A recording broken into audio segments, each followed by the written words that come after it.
aí eu também não sei, não analisei a lei ainda de forma... Mas eu acho que tem outras questões aí a serem consideradas. Só mais uma coisa, vocês imaginem o governador do estado, cada vez que tiver que aplicar uma pena de demissão a um servidor, a um defensor, ou a um servidor da administração direta, não é? Ele terá que fazer o quê? É um julgamento, é a presença, como é que é? O julgamento público ou o julgamento em público? Eu fico me imaginando, o governador vai ter que abrir as portas do palácio, né, convocar lá a TV Cultura para filmar, uma coisa assim, porque o julgamento tem que ser em público. A publicidade que se fala aqui é a publicidade no Diário Oficial, é a inserção do julgamento na íntegra, no site da Defensoria Pública, enfim. Mas essa hipótese do governador, Márcia, está se referindo a qual artigo? É porque pena de demissão, ainda na nossa lei, mas eu acho que já está suspenso isso por conta da Lei 80, que prevê de forma diferente, mas como alguns artigos da Lei 988 ainda continuam sendo aplicados, apesar de serem contrários à Lei 80, não sei se eventual pena de demissão aqui seria aplicada pelo governador. Não sei. No meu entendimento não deveria. Em outras defensorias já é aplicada pelo DPG, mas não enfrentamos ainda essa questão no Conselho. Então, tomando por base o que a lei prevê, imaginei essa questão de aplicação de uma pena de demissão. Inscritos conselheiros do Estado e senhores da nação. Na verdade, pelo que eu vi aqui dos dispositivos legais e refletindo ao longo da semana, até conversando com o Rafael, eu entendo que a decisão em si, definitiva, é do defensor público geral, né, pela aplicação da pena ou não. Porém, a lei trata como julgamento o ato do Conselho Superior deliberar sobre aquele processo. Do meu ponto de vista, esse julgamento, ainda que se trate de uma deliberação que formará uma decisão composta aí com a decisão do defensor público geral, ele é sim um julgamento. É tratada essa sessão pela nossa lei como uma sessão de julgamento, né? Até porque a lei fala aqui no fim da atividade instrutória. Depois da atividade instrutória, começa a fase de decisão, que no caso do nosso processo é composta por duas instâncias. O julgamento no Conselho e a posterior decisão pela aplicação da pena nos termos do Conselho ou não, pelo defensor público geral. Diante disso, eu concordo com o voto do Rafael, acho que sanou aí as dúvidas que a gente tinha. Quero crer que complexo. Um ato complexo. Estava procurando a palavra. Só para contribuir para o debate, primeiro a Márcia trouxe, mas eu ia destacar já, aí vamos chamar a incompatibilidade da nossa lei estadual com a superveniência da autonomia funcional da Defensoria pela emenda constitucional pertinente. Da mesma maneira, pelo paralelismo das formas, como quem faz a nomeação e a publicação, criando a investidura do cidadão no cargo de defensor público, é o defensor público geral do Estado, também quem irá desfazer o vínculo será o defensor público geral. Tanto que nos casos de exoneração voluntária, quem publica o ato é o defensor geral e não o governador do Estado. Então, a questão, me parece, já está sedimentada nesse sentido de que não vai para o governador do Estado. Agora, eu venho sustentando que a decisão do Conselho não é meramente opinativa. Ela tem natureza decisória. Há um motivo, todo o cenário do PAD traz uma normativa totalmente diversa para as relações comuns aqui do Conselho Superior. A única possibilidade na qual o defensor público geral não pode votar é no caso de procedimento disciplinar. Há um motivo para isso, porque ele poderia, dentro dessa lógica, emitir aqui uma manifestação, ele deve emitir uma manifestação posterior. Por isso que ele não poderia votar no Conselho Superior Ele como... não vota ou ele não tem só o voto de qualidade? Não, ele Me vota. veio essa pode. dúvida. Ele não vota? Não pode votar. Eu acho que ele Não, não tem ele de vota. qualidade. Ele não tem o voto de qualidade. Só Nós tivemos uma discussão dessa no trabalho. O raciocínio continua o mesmo, porque ele tem o voto de qualidade nas demais instâncias e não tem na instância do PAD. Então, dessa maneira, como colocou o Luiz, é um ato administrativo complexo, formado aí pela comunhão de duas vontades. Tanto é que retorna ao Conselho Superior em caso de recurso. Eu não tenho dúvida de que, no âmbito do Conselho, inicia-se aí, em caráter preponderante, um momento decisório. Dirão alguns, mas não tem também elementos instrutórios? Tem elementos instrutórios, mas não é o mote da sessão, não é o foco da sessão. Todo espaço decisório poderá ter pelo julgador, Tribunal de Justiça, quando vai julgar, nada impede a oitiva da parte ali, naquele momento presente, os seus procuradores, acusação e defensor. E não tem o caráter instrutório, não há que se confundir ali a atividade do desembargador com a atividade do delegado de polícia, não há que se confundir o juiz na instrução processual com o delegado de polícia. Então me parece que no âmbito do Conselho nós já iniciamos o momento decisório. O momento instrutório na sua atividade de investigação e de formação da convicção, vamos chamar assim, do ilícito administrativo, é até a conclusão do parecer da corregedoria. Momento no qual eu acho que deve haver aí a publicidade restrita. Por quê? Porque não se tem sequer uma convicção, como eu falei na sessão passada, ainda que superficial, sobre a imputação trazida. Só pergunta a parte, quando o processo ele chega ao Conselho, ele já tem o quê? O parecer conclusivo da Corregedoria Geral. Encerrada a fase instrutória na sua natureza preponderante. Eu só gostaria de mencionar o parágrafo 3º do artigo 102 da Lei 80, que estabelece o seguinte: cabe ao Conselho Superior compete exercer as atividades consultivas, normativas e decisórias a serem previstas na lei estadual. Parágrafo 3º.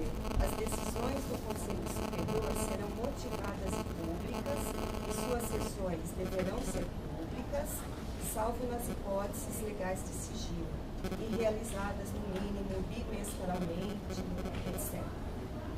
Eu tento compatibilizar essa orientação agora com esse artigo.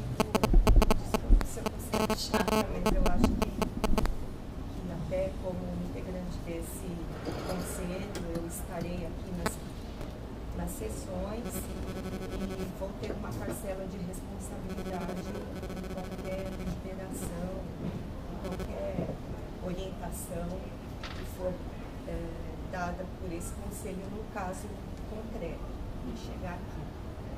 Então, essa é a minha preocupação e eu gostaria de refletir sobre esse parágrafo 3º. Não sei se vocês pegaram. As decisões do Conselho Superior serão motivadas e publicadas, ok.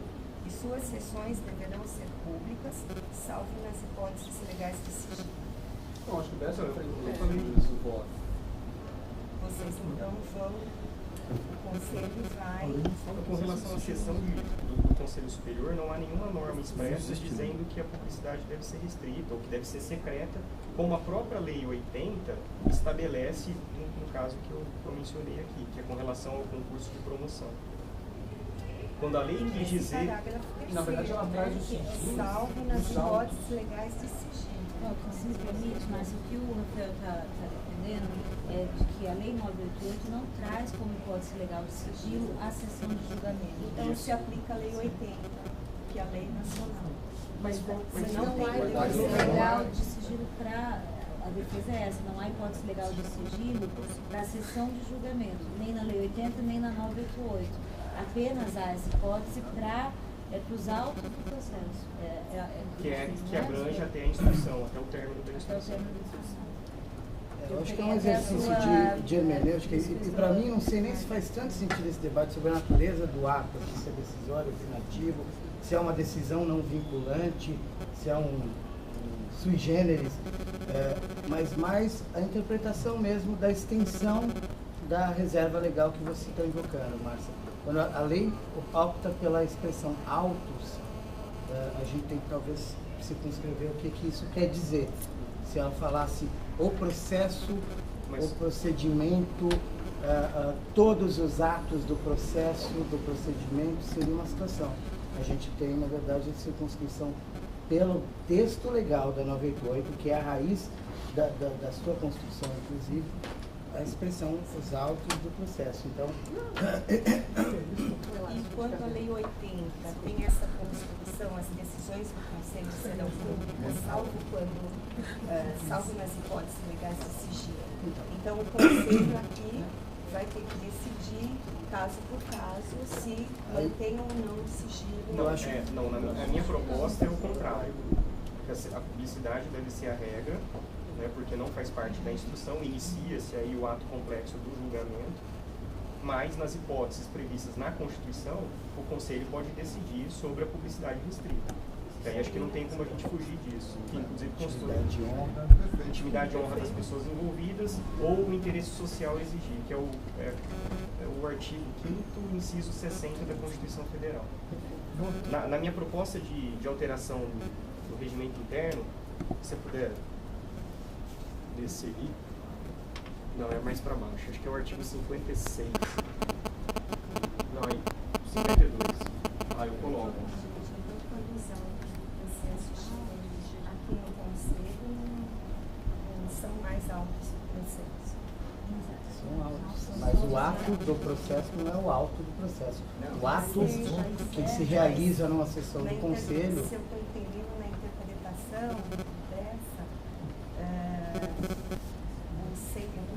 dos artigos da 988, quando fala dessa reserva dos autos do processo, não alcança a sessão do isso. Conselho.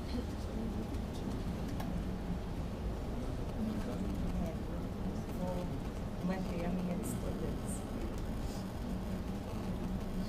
O único ponto de divergência é esse, porque a Márcia entende que a decisão da defensora geral ela deve ser pública e a sessão de julgamento do Conselho em grau recursal também deve ser pública. Isso a Márcia consta no parecer dela. O que eu defendo aqui é que a primeira sessão do Conselho ela não faz parte da fase de instrução, como constou, inclusive no voto. Meu entendimento E você chegou a prever na sua proposta em que momento o interessado pode pedir a exceção? Como ela vai ser analisada pelo Conselho? Não. Eu não coloquei porque acho que até pela ordem lógica dos dispositivos é no momento em que talvez o conselheiro, o relator, recebe os autos. Acho que chegou os autos do Conselho, o interessado... Porque eu coloco a pedido do... Quer ver, ó? É que às vezes, Renato, a própria... Certamente não vai ser o relator que vai decidir sobre o sigilo. Vai ser o colegiado. Sim. E a decisão do colegiado, vamos dizer que o colegiado decida pelo sigilo, certo? Só que ele vai decidir pelo sigilo em publicidade. Ou seja, ele matou a finalidade do sigilo, porque para trazer a exceção, o sujeito vai ter que motivar. Entendi. Então, para motivar, ele vai ter que expor os fatos que ele quer que fiquem em sigilo. Então não haveria sentido. A gente precisa criar um mecanismo só para isso, entendeu? Ou que essa decisão seja com publicidade restrita, né? Publicidade sobre... Porque você vai entrar no isso, você vai entrar no mérito do tema sigiloso ou não. Pode ser relator decidir? depois, eventualmente, o relator. Eu acho que O cara pede, o relator decide. Pode ser, o relator pode decidir, e se for o caso contrário, derruba. referendado pelo conselho, que aí na sessão... Acho que o cabeamento da sessão hoje é uma O problema é você fazer a discussão de sigilo, você vai acabar tratando do assunto que eventualmente diz respeito à intimidade. Vocês não entenderam. Eu estava falando que cabe ao relator decidir. Ele decide e comunica aos outros. A sessão é sigilosa. Aí, na sessão, o primeiro tópico, antes de se iniciar, é a decisão. Se a sessão vai ser sigilosa ou não. Decidindo por não, remarca-se a sessão de julgamento para outro momento público. Né? Porque aí a gente evita o que você falou de uma decisão pública sobre algo que deveria ser precisaria ser.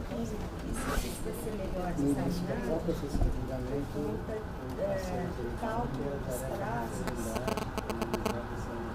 no término para se entender o serviço.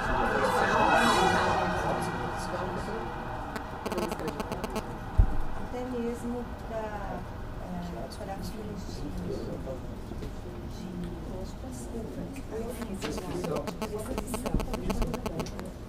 foi essa nossa preocupação, tanto na reforma, no processo, no procedimento.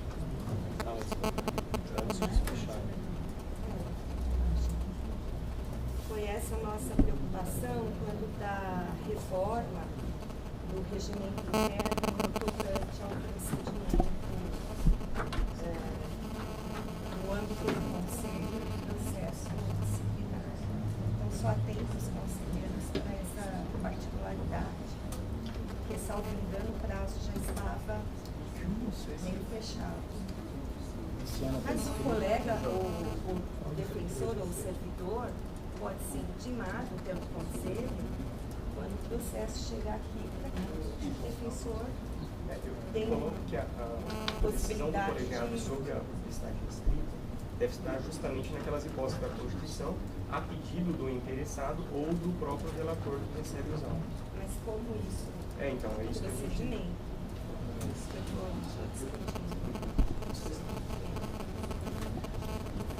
Luciano? Mesmo nessa sugestão do nosso Estado, me parece operacionalmente, tomada essa deliberação durante a sessão, abre-se as portas.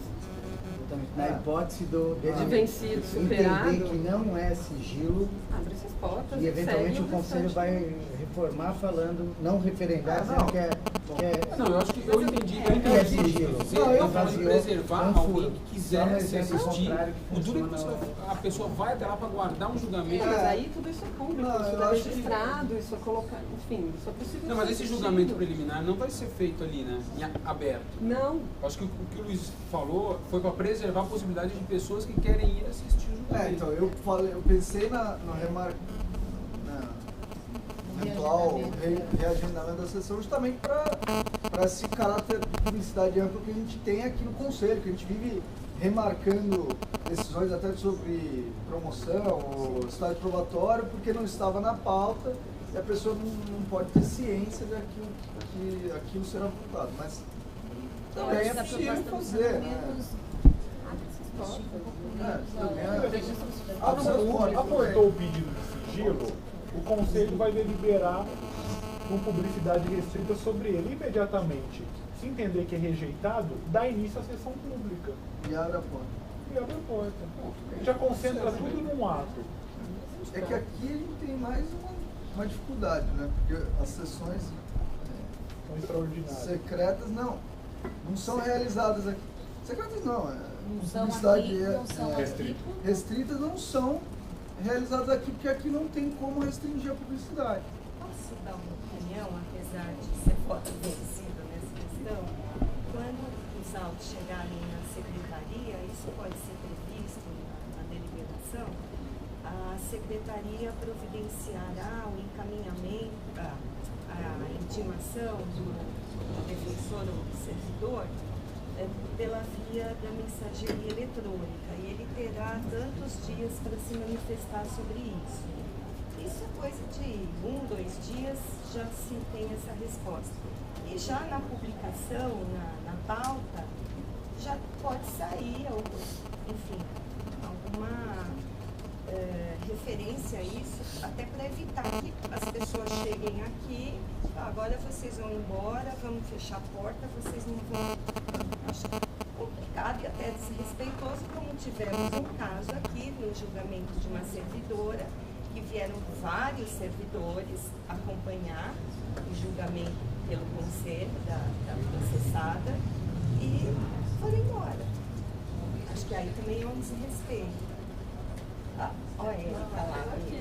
Finalmente, né? Eu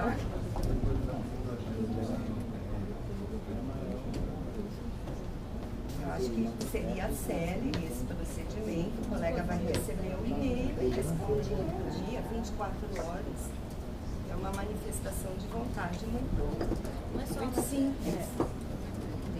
A diferença aqui, Márcia, não é que é bem uma manifestação de vontade, é uma manifestação fundamentada nesses termos. Não basta a intenção você sabe, foi no voto do Rafael, então, bom, entendeu? Então não é tão outra, é uma discussão mesmo sobre as razões. Se o conselho vai acolher essas razões ou não. Aí é uma outra situação, né?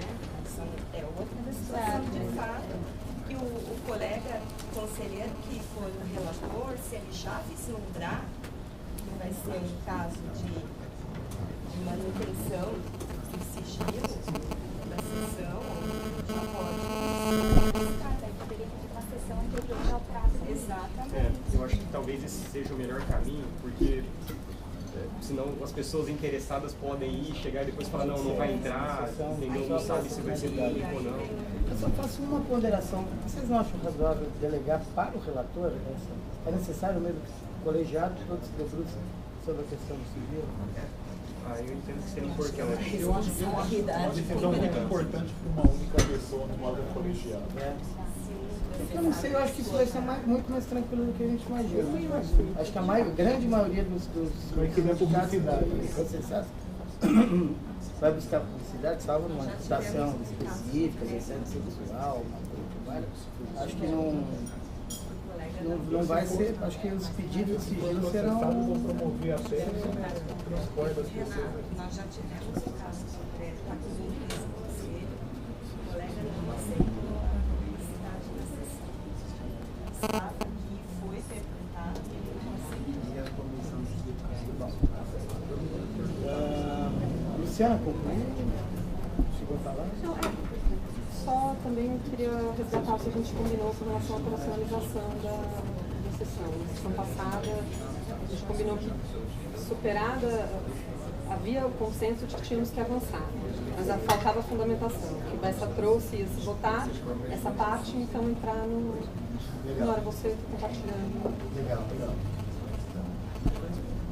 A gente avançar. Só para tentar aqui construir o consenso absoluto, eu sei que não haverá, já tinha um voto declarado, mas não seria o caso de tentar construir, enfim, a redação, a gente fixar as ideias, a redação desse procedimento, que se basearia então, uma vez chegado no secretário do Conselho, o processado é comunicado, tem aí o prazo para fazer a solicitação de sigilo, o relator decide, não precisa nem o relator decidir preliminarmente, é marcada apenas uma sessão anterior, observado o prazo prescricional, para deliberação sobre a publicidade restrita ou irrestrita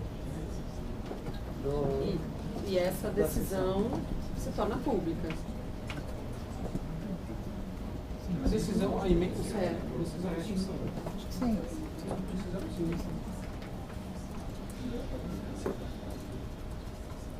Se nós tivermos um consenso quanto à ideia do procedimento, para resguardar essa hipótese, eu me inclinaria, eu não sei se há outros interessados aqui em fazer aprofundar a discussão, a colocar em votação o voto de vista do Bessa com essa inclusão.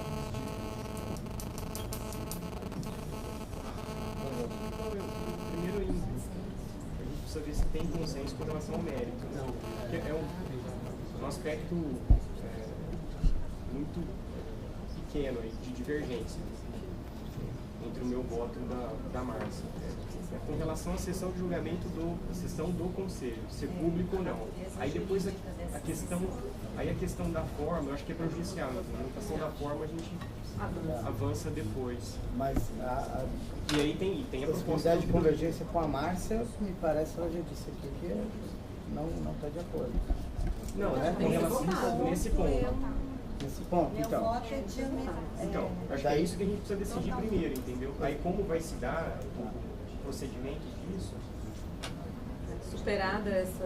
Aí a gente faz uma votação sobre o procedimento desse incidente de declaração de sigilo ou de publicidade escrita.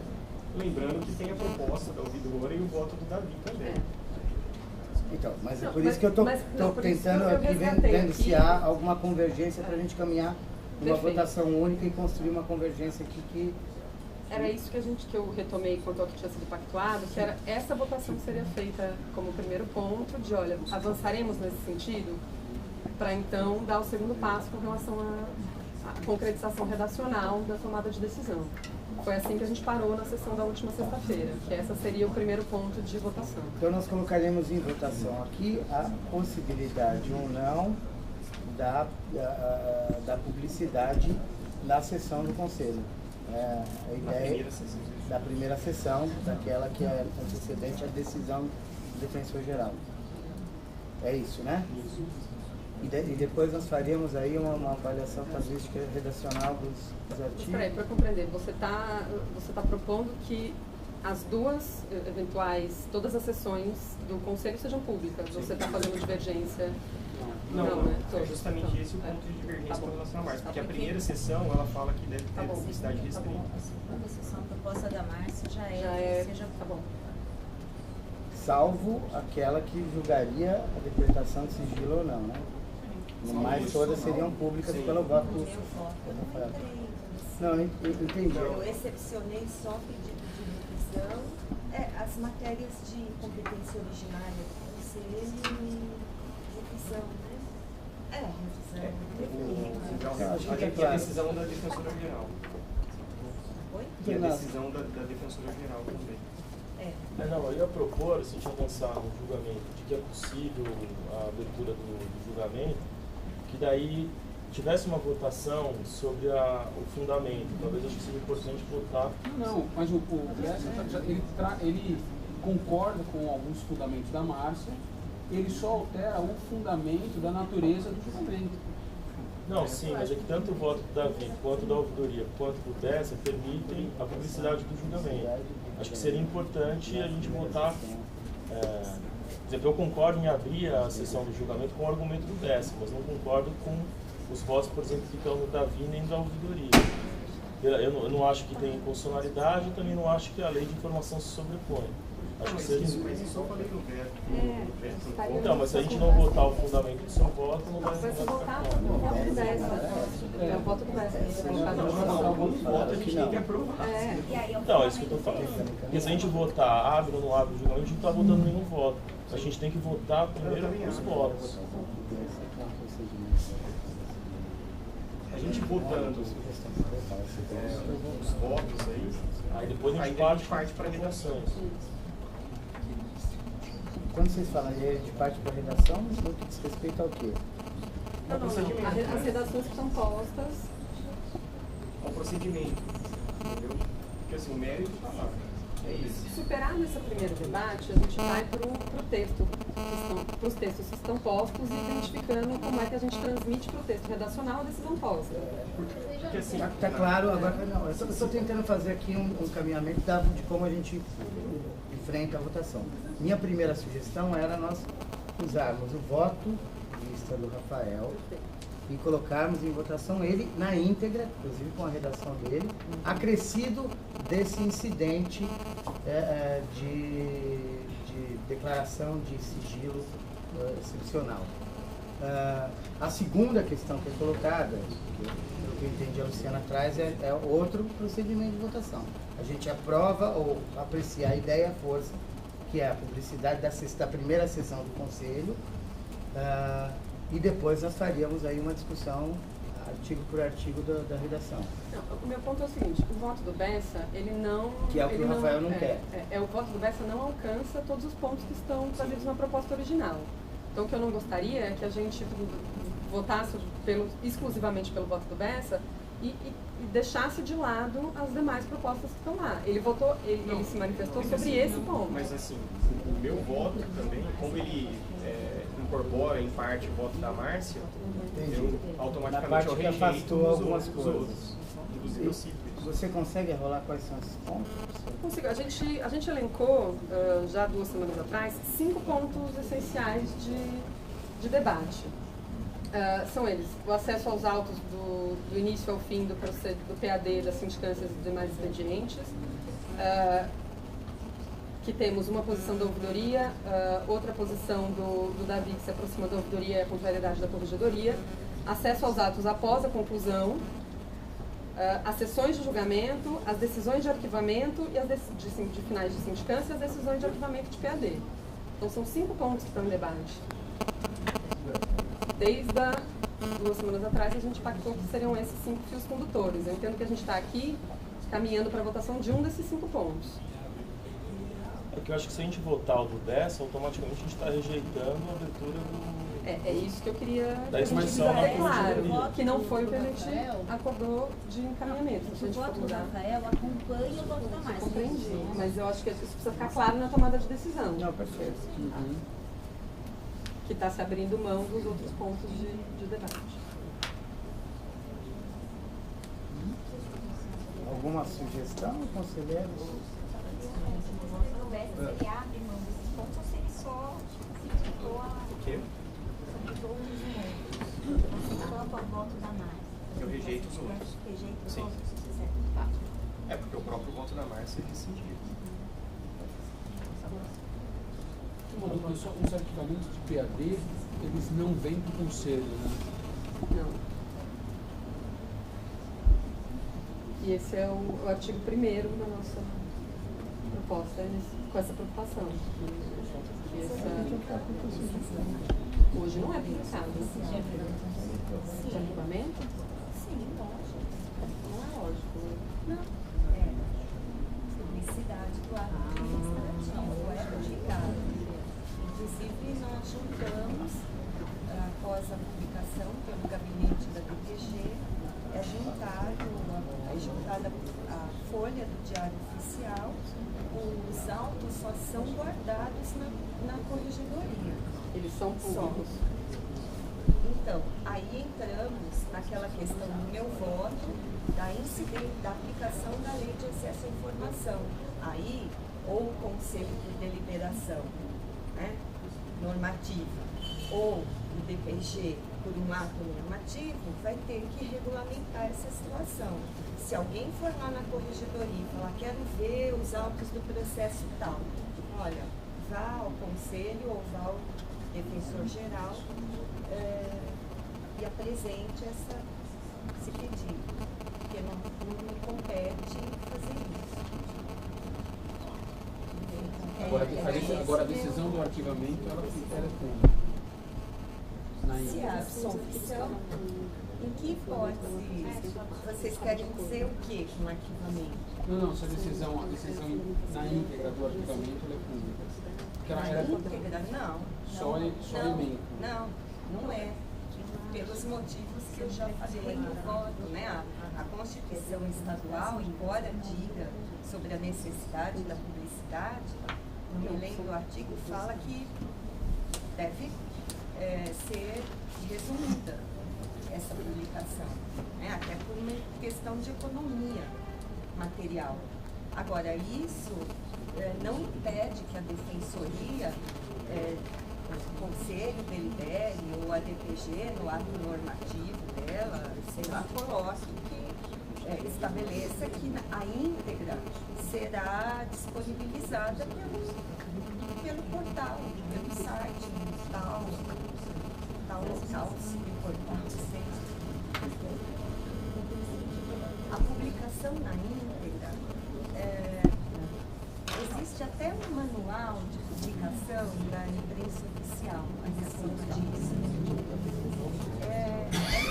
Eu nunca na índole. Até em processo de licitação, né, que se preza pela igualdade e tal, sai aquele comunicado que o edital está no portal da Defensoria Pública. Entendeu? Até para economizar o papel do diário oficial.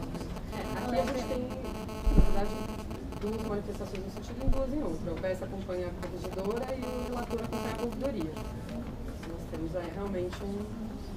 Eu acho que a gente tem duas possibilidades de encaminhamento que estão delineadas. Talvez a gente tenha que votar sobre qual o encaminhamento de votação. Não, mas Talvez, só fazer uma... nos casos em que a publicidade, que o Conselho optou pela publicidade da sessão, acho que não tem discussão. Já pode publicar também no site da Defensoria. Talvez seja o caso do Conselho, enfim, já deliberar caso a caso, né? O problema se instala quando não há publicidade ampla na sessão do Conselho Superior. Eu acho que aí é que reside a questão, porque quando o Conselho delibera que a publicidade vai ser ampla, não tem que se discutir se vai ser publicado inteiro, resumidamente, em que local, aí pode ser publicado, abrir o geral, não é isso? Agora, quando o Conselho impõe a publicidade restrita, aí é que eu acho que devemos ter cuidado na forma dessa publicidade. E aí exigiria até uma regulamentação a respeito da lei de acesso à informação. Não é o corregedor, porque os autos estão lá na corregedoria, que é o corregedor que vai disponibilizar ou não nesses casos. Entenderam? Só para o relator,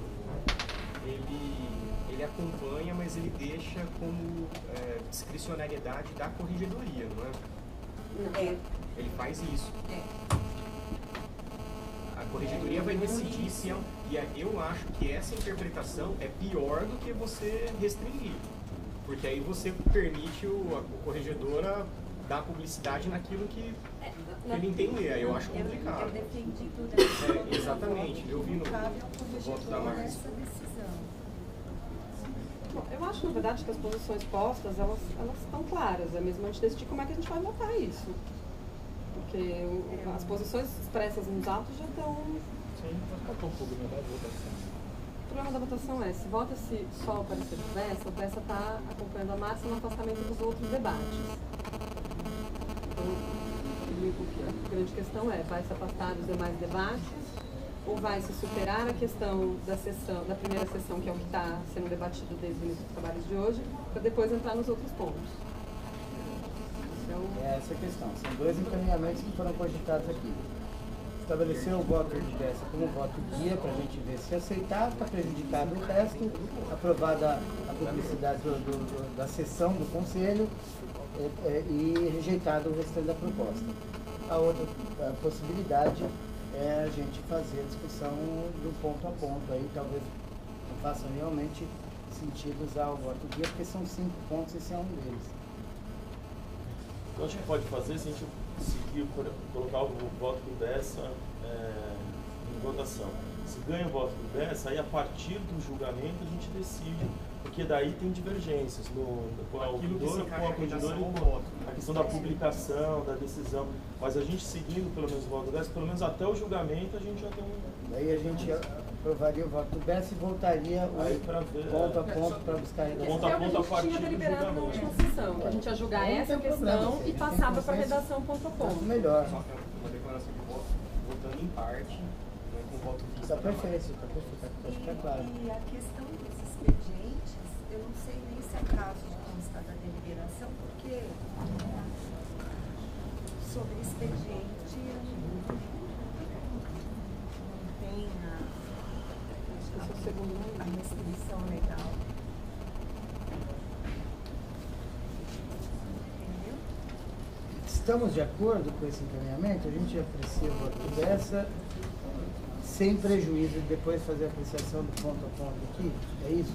Estamos de acordo, então? Então, em processo de votação, conselheiros, os que estiverem de acordo com o voto vista do conselheiro Rafael Bessa permaneçam como estão. Você está permanecendo como você está. Você está concordando com o Rafael Bessa.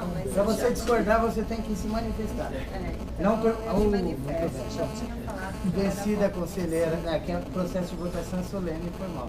Vencida a conselheira Márcia Garuti, o voto visto em parte. Agora passamos então ao ponto a ponto. Vamos lá. Artigo 52, nem está no ponto aí? 50. Não, tem que estar passando a Cris, tira essa tabela. Tira assim, isso. Desce. A proposta começa com o artigo 1º.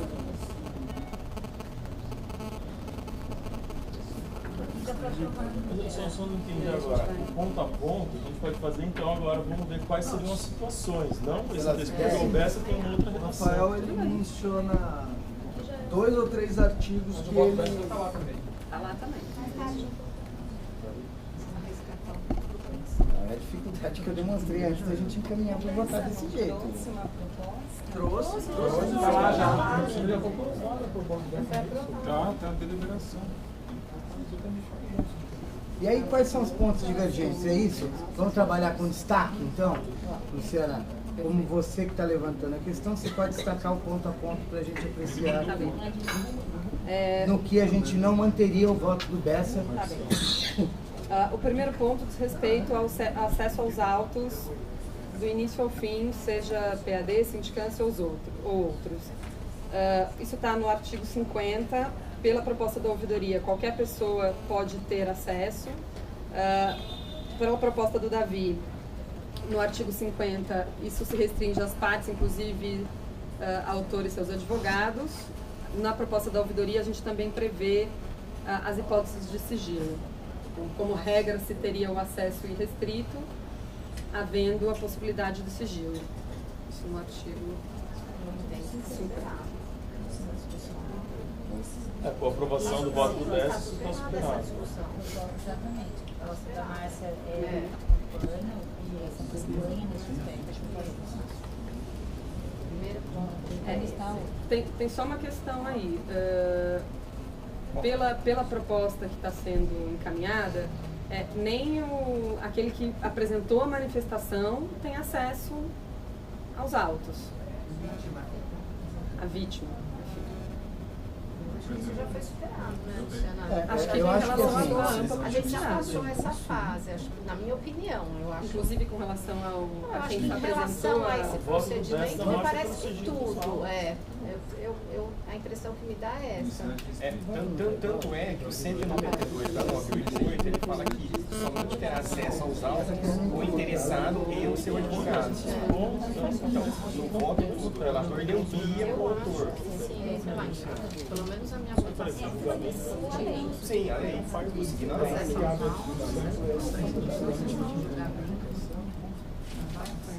Desarquivamento. 192 da Lei Complementar 988, ele diz expressamente que o acesso os autos serão sigilosos, né, e o acesso aos autos somente é permitido ao interessado e o seu advogado. Entendeu? É que o voto do relator ele amplia para o autor, para o denunciante. os interessados. Eu acho que Essa é a O que eu não discordância. estou entendendo é que o voto da ouvidoria aqui, ele está, parece que... Ampliando. Não. Da proposta de alteração. Isso aqui é do relator. Não. A segunda coluna da ouvidoria, a terceira é do relator. Sim, é da segunda ouvidoria. Você podia subir um pouquinho, não está? Esse riscado aqui, você A gente estava excluiu. excluindo o A e o B e o parágrafo 1. Está de acordo com o voto do Bessa? A redação proposta na mesma? ficou igual, mas é porque a Luciana não faz a restrição aqui a quem se aplica com Pretensão de que é aberto a todos. Eu estou entendendo, Por isso Ju. que a redação Eu estou entendendo que o fundamento é diverso, agora a redação é Não é igual. o fundamento só, é o resultado mesmo. A auditoria defende o acesso a todos, por isso Eu não estou houve entendendo, que é uma restrição. divergência de mérito. Agora, se a gente está discutindo redação, não há divergência entre as duas redações. As redações são as mesmas.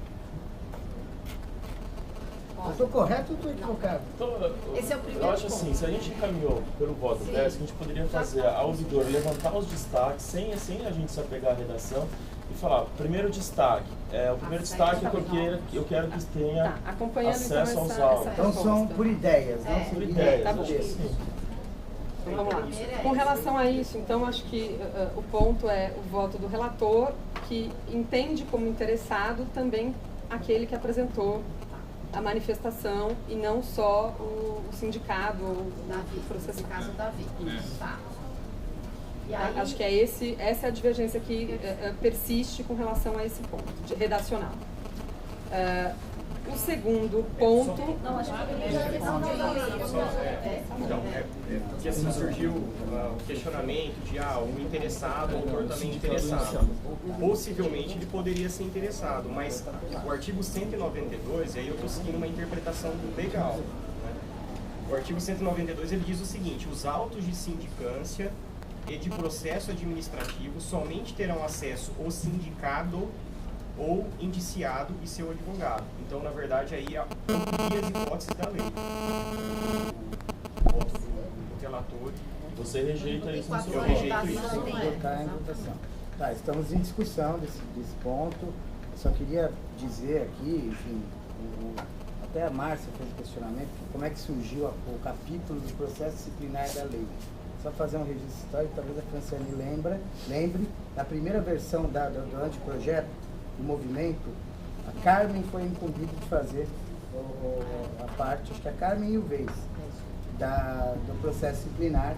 Esse projeto que eles tiveram bastante dificuldade, não tínhamos de fato acúmulo, e nem tem um pouco do debate hoje sobre transparência, publicidade, lei de acesso, não se falava disso há 10, 11 anos atrás, a PGR reformulou completamente, isso deve seguir, se a gente buscar um paralelo lá com os procedimentos do Poder Executivo, deve seguir essa lógica, porque a PGR deve ter mudado inteiramente. Então, independentemente de qualquer coisa, acho que uma parte do voto do Davi e da própria ouvidora ou da corregedora tem que ser aproveitada no sentido da gente reformular um projeto de lei disso.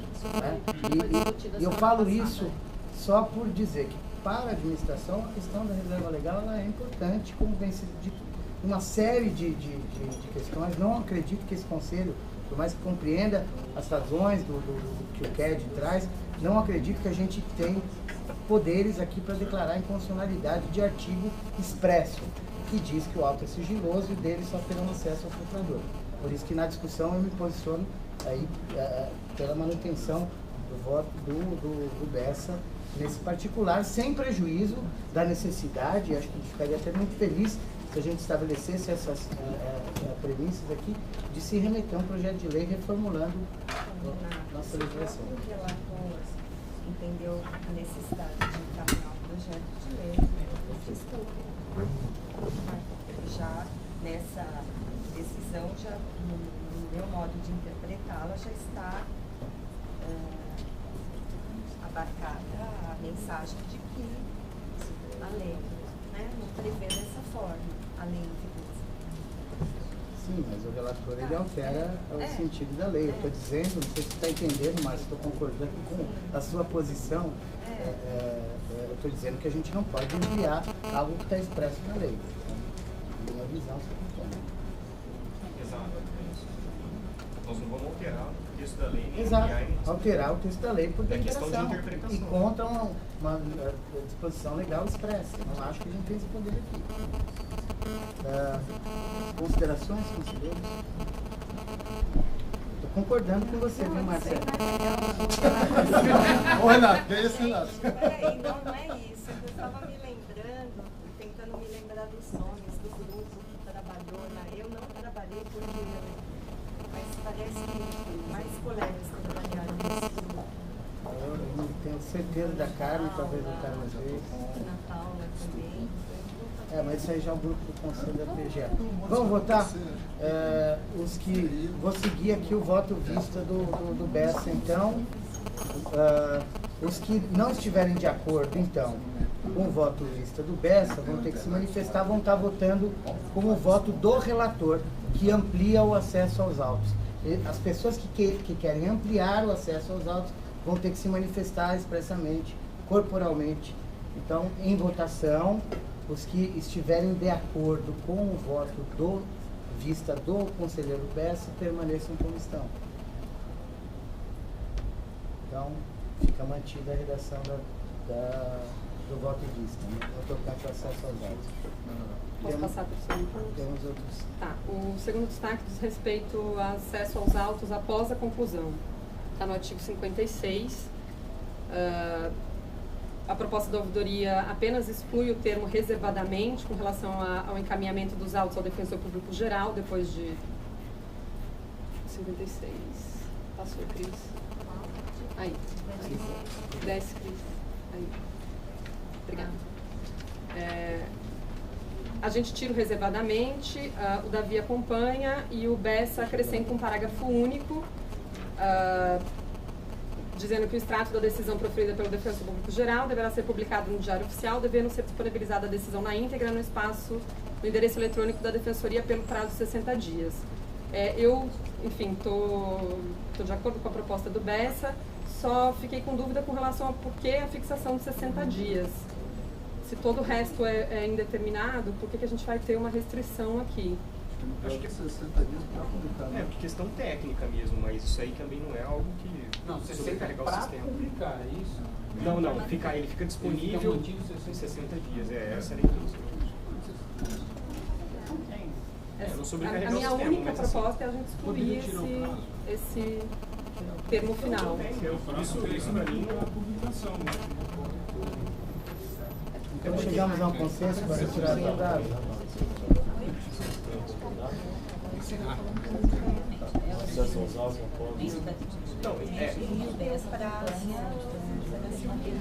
Não, mas a proposta dela é essa que deixar tirando o prazo. O extrato da decisão. A redação de consenso, Luciana, ficaria o extrato da decisão.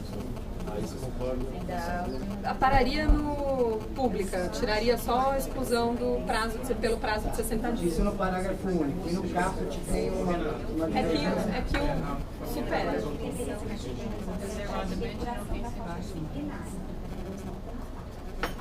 É verdade. Eu acho que seria importante isso. Período de depuração da É 5 anos, é isso?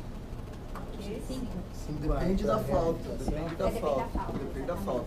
Se for censura ou advertência, 2 anos. Vamos achar. E as outras 5. Mesma lógica do. A Márcia está levantando a questão de as situações em que o Conselho deliberar pela manutenção do sigilo, aí precisa decidir também se abre o acesso aos autos ou não. A gente está decidindo aqui, pressupondo que foi aberto o julgamento, mas depois também, se tivesse sido o sigilo do julgamento. Mantém esse reservadamente. Mas aí da decisão... A gente não decidiu reservadamente ainda, a gente está no parágrafo reservadamente. Reservadamente perde sentido com o parágrafo primeiro. Com o parágrafo aqui, ó, a proposta da ouvidoria acompanhada pelo relator, a única mudança do texto atual é excluir o termo reservadamente do final do caso. É que a proposta